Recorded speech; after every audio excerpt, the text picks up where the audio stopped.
every day we're going to predict the final results, top to bottom, division by division. Yesterday we did the AFC North first. We're going to do it every single day. Spoiler alert, the NFC East is the last one because it lands our final day of predicting on the season opener between the Cowboys and the Eagles. And we just predicted Micah Parsons is probably going to parachute into the stadium prior to the game and sign his contract coming down in the parachute, land on the 50-yard line fully dressed, pads, helmet, everything, unclip, and just start playing. That's how late it's going to be for the Dallas Cowboys.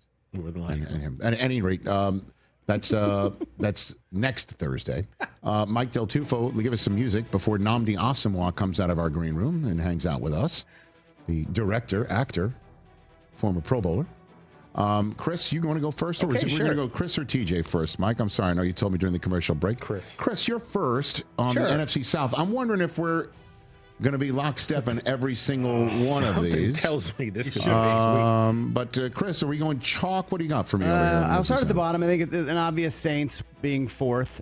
You think they have they're going to wind up with Arch? I think yes. That's how bad they are. They're not going to be last place. Yeah. In the perfect dream scenario, they have the number one pick. Arch wins the Heisman, the Natty, and they take him first overall in next year at the draft in Pittsburgh. Right. I think Carolina is an up and coming team, but I still think they're third. I still think they're behind Atlanta and Tampa. Now, I'm going to zag here. I know you guys are going to take the Bucs first, but I'm going to take the Falcons first. I think a lot of what happens in this division hinges on Week 1. Week 1, Tampa, Atlanta. I think the winner of that game wins the division. And I know there's a lot of mystery. We literally just said it. I have some question marks around Michael Penix, but if you look on paper, this offense really has a chance to be special with Bijan and Michael Penix and Drake London, and maybe Kyle Pitts is finally unleashed as this beast that we all thought when he was drafted. And the defense is very good. They addressed the edge rushing in the draft. I'm going to go with Atlanta first, Tampa, but I do think they both make the playoffs. Okay. I think this is a 2-playoff division. Okay, and we'll get into that a little bit more. Now, you choosing the Falcons over Tampa, that's not a Sarah's not letting you back in the house. That's just blink twice. That's just a decision Fox made. Yes. Fox made that decision, and that's all I'm allowed to say at this time. Just to make sure. Yes. Okay. TJ? Well. I'm just trying to make things as uncomfortable for Mike when he goes back into Pico Boulevard. Thank you, Rich. All right, so I got let me reach back here. Get my good luck Archman. By the way, Fox, from what I've been told, has been fighting quite a bit for Portnoy to show up. Has to go in that stadium. Anyway, go ahead, TJ. Go ahead.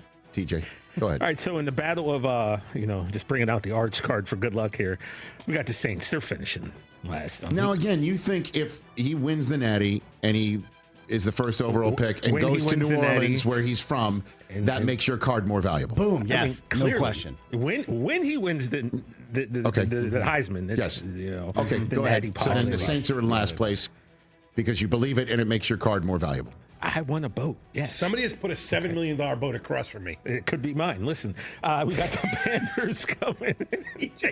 Got the Panthers coming in third. I like what they're doing. I'm hearing a lot about Tet, right? He is supposed to be the man, Bryce Young, the Tet, but they're not good enough to supplant the Falcons, who I have in second. Yes. Not sure, Brockman. Haven't seen Penix. I don't know what that looks like, but I do know what the Bucs look like. I know what Mike Evans is going to give you year after year after year. Bucky Irving, Chris Godwin, the defense, Bucs winning that division. It's my prediction. Okay.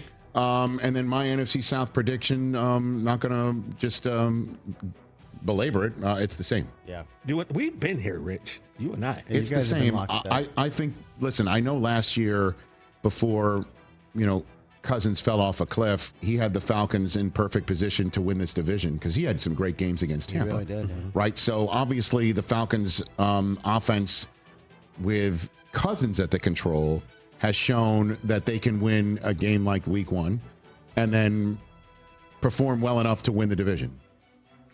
I just think the Bucs top to bottom are more ready to roll. And I've seen what Baker can do. I just don't know what Penix can do yet. And if folks are going to downgrade the Vikings because we haven't seen what J.J. McCarthy's done yet, then I'm going to still take that with the Falcons. I do hope for Atlanta's sake that I am A, wrong, and B, that this finally is the Kyle Pitts breakout year. Like that broken clock's going to be right at some point. That with Pitts doing the physical beast material that we all thought he could when he was drafted in top 5, right? Along with Bijan and Drake London. They have Mooney as well. Yep. There's a lot of talent on paper. There is. A lot of talent. Again, the question, I'm wondering, are we going to have the same conversation midseason? Who's rushing the passer? They're going to get a big pass rusher in the trade deadline? Who's that guy going to be? They did draft 2 of those guys. They keep drafting. Yeah, I know. They keep drafting. Yeah. My only pushback with the Bucs is a little bit older at wide receiver. They did address in the draft Ibuka, who looks like to be kind of a beast. Yeah, But I didn't even mention him. Yeah. last year seemingly is the absolute ceiling that Baker Mayfield can hit. I don't think 4,500 yards and 40 touchdowns. Why? And it's doubling and repeating that season Let's go. seems unlikely. So if you can get still, 75% of that, that's still a really good season. But we're not talking about a 12-win team from last year. We're talking about a team that was 10-7 and kind of barely won the division. So that's why I just think maybe they're right for the picking right now. I don't know. I was reading today there was someone predicting that Baker's going to lead the league in passing yardage this season. Wow, that would be surprising. Well, clearly when you've got all the They have guys a really good younger they have a than really him good and backfield. But yeah. Bucky Irving, baby. Yeah, love him. I think the Bucs are the class of that division. I'm just going to go. I mean, they've proven it, and we need to see what Penix looks like. Again, him having no preseason action at all. I don't love that. I understand you want to keep him healthy. And I would have given Penix a little bit of run and then not play Cousins because you need him to be ready to send somewhere else. Mm-hmm. Catch the Rich Eisen Show live weekdays from 12 to 3 p.m. Eastern on Roku Sports Channel in the U.S.